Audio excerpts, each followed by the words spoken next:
Thank you very much, Colette, for that great sort of intro and setting us up for what we hope is a great public session for today.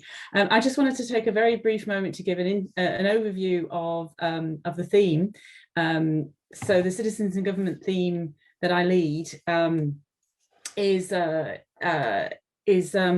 of the Digital Futures themes, and this is just a very brief overview for those of you who may not know a little bit about what we do. It's basically a kind of very broad theme in the sense that we do cover different aspects of democracy and how democracy is dealing with the kind of advances that we see in digital technologies. We particularly focus on this idea of a crisis of democracy at the moment, and this idea of a decline of popular trust in politicians, and how far digital technology can be both a cause of that, but also can be harnessed to kind of counter the threat. And we've got a range of different interests that we're trying to kind of bring together. So one of those is to focus on democratic institutions and elections and the security and integrity around that. This opens up, obviously, issues around misinformation and disinformation campaigns as well. There's a focus on digitizing public services and regulation of digital content. Also looking more sort of at the kind of citizen level in terms of protecting citizens' privacy and safeguarding their data. Also looking at instances of where digital technologies are using to kind of promote civic discord and online extremism and incivility, and also a kind of methodological approach that is looking more at how network analysis can be used to sort of study some of these phenomena as well. So sort of a social or citizen theme, but from a methodological viewpoint.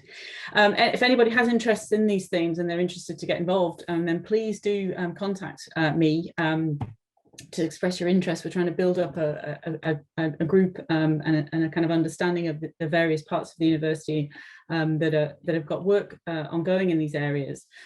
Just to say that in terms of projects, this is just a very quick overview of the things that we've been doing, ongoing and sort of current.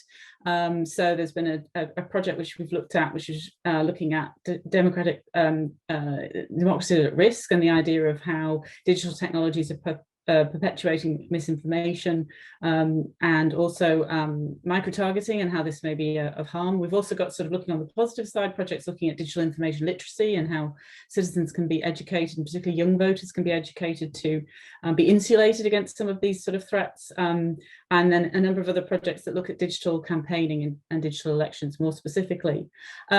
So I just wanted to also say a very big thank you to the health and care theme, because actually the genesis of this event was a meeting between us, a very productive meeting where I attended the health and care theme meeting. And at that discussion, this idea of COVID, how COVID was changing, pushing life in, online increasingly, and what did that mean for both of our themes came up. And this idea of a wave, a sort of COVID wave of change, and then the idea that once that wave receded, what would be left, what would remain, and what would go. And I think from that, we talked about that from particularly with regard to political and health themes, but I think it's very good that it's broadened out now. And so we have presentations today on the environment, on social isolation, on charity in the third sector. So I think it's a fascinating discussion. And I just wanted to thank the health and care theme, and also actually just to say very big thanks to Sarah and her team for all the support that they've put to bring this together, because I know it's been a lot of work. And so I think I'll stop there and listen to the presentations, which I'm very much looking forward to. Thanks, Sarah.